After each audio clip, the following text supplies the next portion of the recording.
Blunder ಅಂತ ತುಂಬ ಅವರು ಹೆಸರು ಮಾಡಿದ್ದಾರೆ ಈಗಾಗಲೇ ಕುಂದಾಪುರದಲ್ಲಿ. ಬಟ್ ಅವರ ಕೀಬೋರ್ಡು ಮತ್ತು ಅವರ ಬ್ಯಾಕ್ಗ್ರೌಂಡ್ ಸ್ಕೋರು ಇದು ನಿಜವಾದ ಬಿಲಿಂಡರು ಅವ್ರಿಗೆ. ಆ್ಯಕ್ಚುಲಿ ಇವಾಗ KGF-ಅಲ್ಲೂ ಇವ್ರ ಸೌಂಡೇನೆ.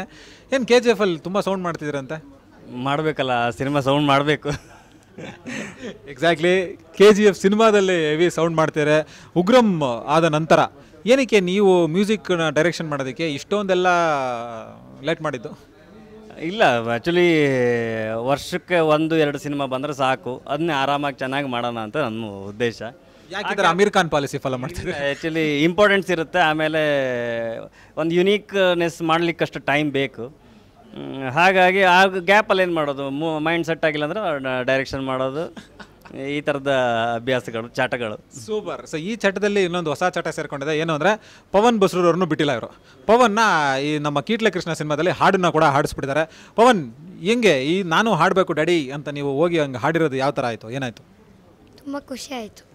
ನಮ್ಗೆ ಗೊತ್ತು, ಹೆಂಗೆ ಶುರು ಮಾಡಿದ್ರಿ ಹಾಡೋದನ್ನ ಅದನ್ನ ಹೇಳಿ ಸರ್. ಇಷ್ಟು ನನ್ನ ಥರವೇ ಇದು ನಿಜನಾ? ನಿಮ್ಮ ಥರ ಮಾತು ಕಮ್ಮಿಯೇ?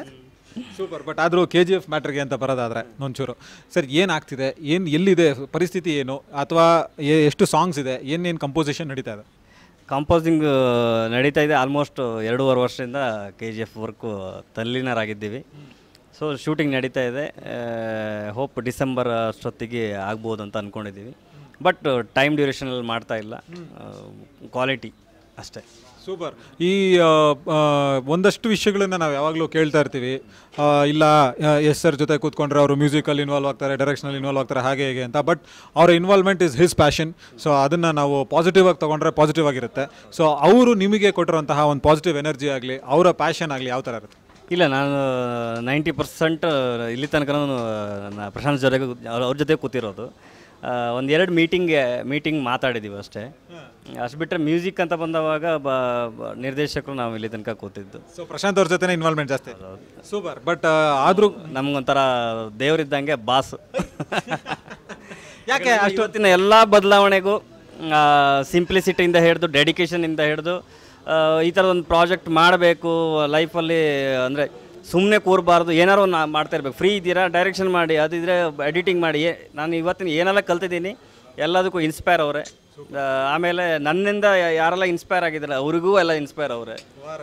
Super, fantastic. ಸೊ ಈ ಎಲ್ಲ ವಿಷಯದಲ್ಲಿ ನಿಮಗೆ ಉಗ್ರಂ ಟೀಮನ್ನೇ ಅಥವಾ ಉಗ್ರಮಿನ ಒಂದು ತಂಡ ಏನಿದೆ ಅದೇ KGF ಮಾಡ್ತಾ ಇರೋದ್ರಿಂದ ಯಾಕೆ ನಿಮ್ಮ ಟೀಮ್ಗೆ 2.5-3 ವರ್ಷನೇ ಬೇಕಾ ಮಿನಿಮಮ್ ಒಂದು ಸಿನಿಮಾ ಕಂಪ್ಲೀಟ್ ಆಗೋಕ್ಕೆ? ಅಲ್ಲ, ವಿಷಯ ಏನನ್ನ ಹೇಳಿದ್ರೆ ಡೆಡಿಕೇಶನ್ ಟೈಮ್ ಬಂದವಾಗ ಟೈಮ್ ಕನ್ಸಂಪ್ಷನ್. ಈಗ ಅವ್ರು ಹಾಕಿರೋ ಸೆಟ್ಟು, ಅದು ಸೆಟ್ ಹಾಕ್ಲಿಕ್ಕೆ ಅವ್ರಿಗೆ ಹತ್ರ 6 ತಿಂಗಳು ಬೇಕಾಯ್ತು. ಅಂದರೆ ನಮ್ಮ ಏನು ವಿಜುವಲ್ ಮಾಡ್ತೀವಿ ಆ ವಿಜುವಲಿಗೆ ಟೈಮ್ ಬೇಕೇ ಬೇಕು. ಆ ವಿಜುವಲ್ ಕಮ್ಮಿ ಟೈಮ್ ಇದ್ದಿದ್ದರೆ ಅದು ಕಮ್ಮಿ ಟೈಮ್ ತಗೊಳುತ್ತೆ. ಇವ್ರು ಥಿಂಕ್ ಮಾಡೋದೆಲ್ಲ ಅಂದರೆ ಬಿಯಾಂಡ್ ನಮ್ಮ ಥಿಂಕಿಂಗ್, ಇಮ್ಯಾಜಿನೇಷನರಿ ಬಿಯಾಂಡ್ ಇರುತ್ತೆ. ಸೊ ಅದಕ್ಕೆ ಟೈಮ್ ಬೇಕೇ ಬೇಕು. ನಾವು ಅದ್ರ ಬಗ್ಗೆ ಅವ್ರಿಗೆ ಹ್ಯಾಟ್ಸ್ ಆಫ್ ಹೇಳ್ತೀವಿ. ಯಾಕಂದರೆ ಅಷ್ಟು ಡೆಡಿಕೇಶನ್ನು. ಸಿನಿಮಾ ಬಿಟ್ಟರೆ ಅವರಿಗೆ ಬೇರೆ ಏನೂ ಗೊತ್ತಿಲ್ಲ. ಅವ್ರ ಜೊತೆ ನಾವು ಕೂತಾವಾಗ ನಮ್ಗೆ ಸಿನಿಮಾ ಬಿಟ್ಟರೆ ಬೇರೆ ಏನೂ ಗೊತ್ತಿಲ್ಲ. ಸೊ ಅದು ಎಲ್ಲರೂ ಅದೇ ಥರದವರು. ಈವನ್ ಎಷ್ಟು ಕೂಡ ಸಿನಿಮಾ ಬಿಟ್ಟರೆ ಬೇರೆ ಏನೂ ಗೊತ್ತಿಲ್ಲ.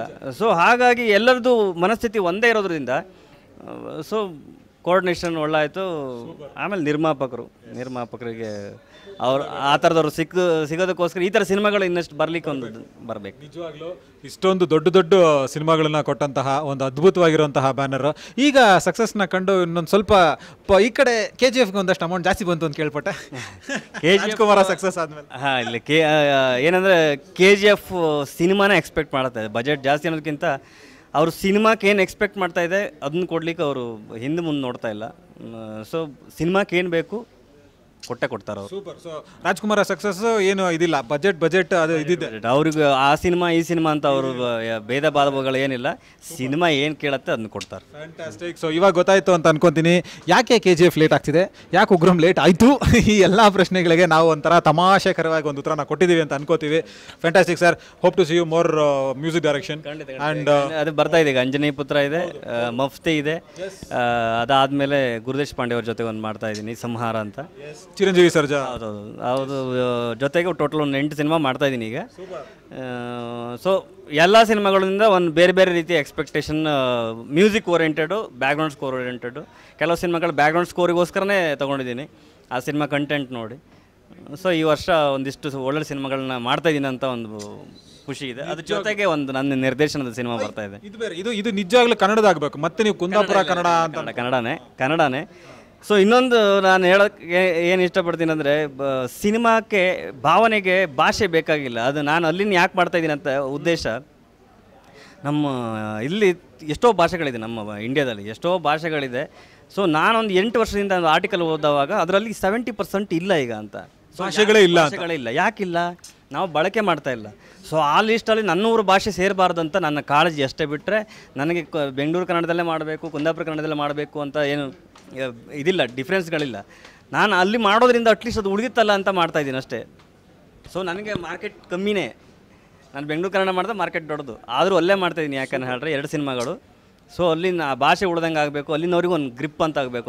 ನಮ್ಮ ಸಿನಿಮಾ ಇದು ನಮ್ಮ ಭಾಷೆಯಲ್ಲಿ ಒಂದು ಸಿನಿಮಾ ಆಗಿದೆ. 30 ಕಿಲೋಮೀಟ್ರ್ ಸರೌಂಡಿಂಗ್ ಸಿನಿಮಾ ಮಾಡ್ತಾಯಿದ್ದೀನಿ ನಾನು, 30 ಕಿಲೋಮೀಟ್ರ್ ರೇಡಿಯೇಷನಿಗೆ. ಸೊ ಬೆಲಿಂಡರ್ ಆದಮೇಲೆ ಬರ್ತಾ ಇರೋಂಥ ಸಿನಿಮಾ ಅದು. ಟೈಟಲ್ ಕಟಕ ಅಂತ ಸಿನಿಮಾ. ಕಟಕ ಅಂದರೆ, ಬೆಲಿಂಡರ್ ಅಂದರೆ ನಮ್ಗೆ ಗೊತ್ತು, ಒಂಥರ ಎಲ್ಲ ನುಗ್ಗೋದು ಹೊಡೆಯೋದು ಒಂಥರ. ಅಂದರೆ ಆ್ಯಕ್ಚುಲಿ ಕಟಕ ರಾಶಿ ಏನಿದೆ, ಕ್ರ್ಯಾಬ್, ಅದ್ರ ಓರಿಯೆಂಟೆಡ್ ಸಿನಿಮಾ.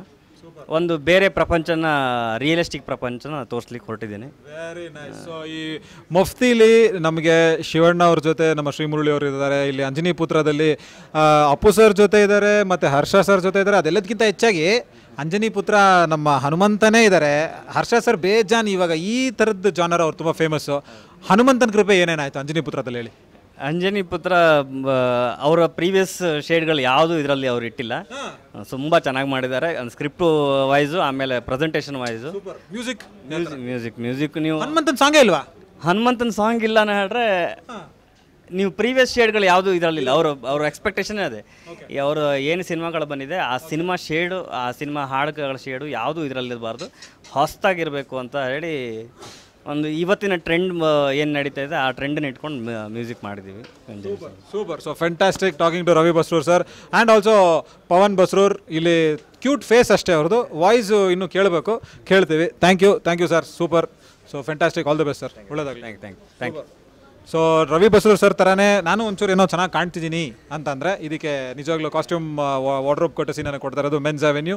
ಸೊ ನಮ್ಮ ಗಾಂಧಿನಗರದಲ್ಲೇ ಇದೆ. ಸೊ ನೀವು ಕೂಡ ವಿಸಿಟ್ ಮಾಡ್ಬೋದು.